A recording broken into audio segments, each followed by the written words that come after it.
Olá, eu sou Walter Maciel, CEO da ZQuest. Estou aqui com o meu sócio, co-gestor da área de crédito, Caio Colombo, e nós estamos aqui para falar do nosso podcast de crédito referente ao mês de julho de 2020. Caio, bem-vindo. Obrigado, Walter. Obrigado a todo mundo que está escutando a gente. Acho que vai dar para a gente conversar bastante, dar um panorama aí de como está esse mercado, que deu uma boa recuperada, né? E a gente explicar um pouco aí mais detalhes para o pessoal. Então, Caio, é isso. A gente viu em julho, novamente, um mês de forte recuperação dos preços dos ativos de crédito, mas que ainda sugere que as taxas de carrego estão acima do que seria a expectativa para empresas da qualidade que a gente tem na nossa carteira, né? Exatamente. Eu acho que vale a pena até contextualizar um pouco lá no início, né? Quando a gente começou com a crise, foi muito importante a gente notar onde estava o problema, né? É cheio de incerteza, ainda tem um monte de certeza, mas a gente notou, nossa carteira era muito robusta nas empresas que a gente tinha e o problema não vinha de crédito. O problema estava em precificação. Então, você tinha os ativos com muito deteriorados no valor, foi o que machucou as cotas dos fundos, mas ela não tinha um evento de crédito, um risco de crédito na inadimplência, solvência ali dos ativos. Isso foi muito importante para a gente na hora da gente atuar, na hora da gente saber ali, na hora de você vender ou escolher uns ativos dentro dos nossos fundos, de como a gente agir de maneira ágil e eficiente. Você pega em abril, você teve começando a voltar, ainda muito ativo, uma parte muito mista de ativos ainda chegando no fundo do poço, outros já começavam a melhorar, mas ainda é a tese que a gente desenvolveu. Ainda estava os fundos ainda em queda de rentabilidade. Você já tem o mês seguinte, uma rentabilidade já quase de lado, porque você já tinha ativos que já pararam de deteriorar, ou seja, essa correção dos preços continuou, e alguns começaram a melhorar, ou seja, já tinha um misto de bom com lateral. Junho foi aquela que tudo começou a melhorar, e a gente afirmava que no momento em que isso estancasse, tivesse a confiança do mercado voltasse, alguns indicativos econômicos, seja também a questão da evolução da busca pela vacina, ou entre outras coisas, o mercado voltasse a se equilibrar de uma maneira mais sem disfuncionalidade, né, ficar funcional, né, teríamos uma volta muito rápida, muito forte, em que todos os ativos praticamente tiveram compressão dos seus spreads. Ou seja, o valor deles ele voltou a patamares mais condizentes com o risco, que é o resultado de julho. É essa terceira fase, que a gente dizia na nossa teoria, em que você tem uma valorização muito forte, pois todos os ativos estão indo na mesma direção. A gente, apesar de tudo isso, acho que fica importante comentar, e que ainda assim, apesar desse retorno, você ainda tem sim uma gordura, que a gente chama, nos spreads desses ativos, porque são empresas muito boas, quando você faz análise de risco-retorno delas, tem ainda muito, eventualmente, para fechar, a gente ainda tem indicativos que agosto continua um mês muito forte, não dá para saber se vai ser mais ou menos, mas continua nessa mesma tendência, e você com um spread ainda muito gordo, né? Ou seja, a gente conseguiu girar ou trocar esses ativos na carteira de forma que você ainda tem um carrego muito interessante. Vou fazer uma observação aqui, pessoal. A gente vem batendo nessa tecla, mas é sempre salutar relembrar. A gente teve de março para cá uma recuperação fortíssima, por exemplo, do índice Bovespa. Então a gente viu o Bovespa cair de 120 mil para 63 mil e agora a gente está falando aí de algo perto de 105 mil.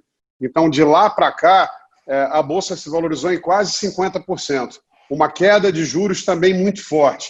Então o que o Caio está dizendo é que apesar dessa forte valorização dos preços dos ativos de crédito privado, o que nós temos nas nossas carteiras é primordialmente empresas AAA e AA, que são as melhores empresas do país. Empresas que a gente tem alta convicção que vão conseguir passar por essa crise e honrar seus compromissos.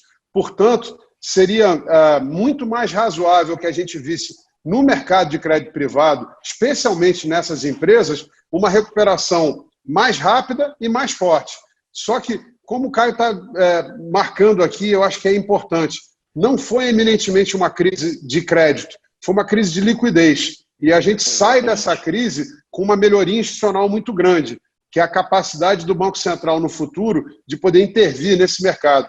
A PEC de guerra trouxe essa melhoria, mas a gente ainda tem alguns aperfeiçoamentos a fazer, né, Caio? Hoje, se o Banco Central for entrar, impacta em dívida e aí precisa de autorização, a nossa expectativa é de que isso vai ser resolvido e que para frente a gente vai ter um mercado de crédito ainda mais funcional, né? Muito mais, Walter. Eu acho que assim, muitas coisas vieram para ficar e para ajudar no desenvolvimento do mercado. Eu acho que é um mercado ainda em muito desenvolvimento. Se você comparar com os mercados offshore ou americano, que é o maior de dívida, ele é muito maior, mais desenvolvido. Existem muitos outros instrumentos, inclusive, que ajudam na hora da gestão ou mesmo na atuação de um governo, tendo menos burocracias para atuar de forma eficiente. E isso a gente deu um grande passo. Eu acho que vamos ter assim, desenvolvimento de novos produtos, desenvolvimento de novos instrumentos para a gente poder cada vez mais atuar melhor na gestão. Foi um mal, digamos assim, que acelerou um desenvolvimento, ficou muito mais maduro o mercado brasileiro de crédito. Então, olhando para frente, a perspectiva que a gente tem é de que essa valorização continue e a gente enxerga hoje nos títulos uma taxa de carrego que ainda é incompatível com o risco inerente dessas empresas, né? O que isso quer dizer? Que o nosso investidor ainda vai poder se beneficiar de uma valorização dos nossos fundos aí nos próximos vários meses, com resultados aí em excesso ao CDI. É isso? Exatamente isso. Eu acho que a gente tem outro ponto importante, além da carteira já estar bem montada, ainda temos aí um excesso de spread vis-à-vis do risco dos fundos, você está tendo emissões primárias, ou seja, novas emissões no mercado que estão vindo com esses mesmos spreads, ou seja, você tem os fundos podem ser alimentados com empresas saudáveis no spreads saudáveis. Ou seja, dá para afirmar, de alguma maneira, que você tem uma carteira bem montada para quase que até o final do ano que vem, com o que a gente tem aí e com o que a gente está vendo nesse curto prazo aí de movimentações de mercado primário e de secundário também, de alguma forma.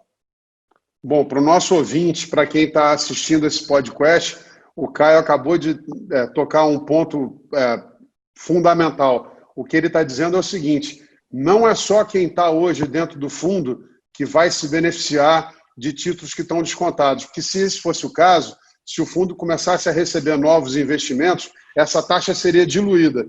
O que ele está dizendo é o seguinte: novas emissões do mercado também têm vindo a preços que a gente acha muito atraentes, a taxas mais altas do que deveriam ser, o que permite os fundos receberem novos aportes, continuarem a crescer com essa mesma taxa, o que é muito saudável.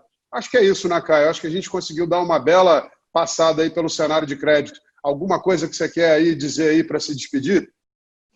Não, mais agradecer a oportunidade a quem está nos ouvindo e acho que pontuar novamente que é exatamente isso que você comentou no final. Não é um momento oportuno de um mês agora que deu ganho ou o fundo recuperou, acabou. Não, a gente ainda continua com um cenário muito positivo para investimento nessa classe de ativos, que sempre vai fazer parte do investidor, entendeu? É uma parcela da carteira que sempre vai existir e muito importante. Isso aí, gente. Obrigado, Caio. Obrigado aos ouvintes e estamos de volta no mês que vem. Um abraço a todos. Fiquem bem.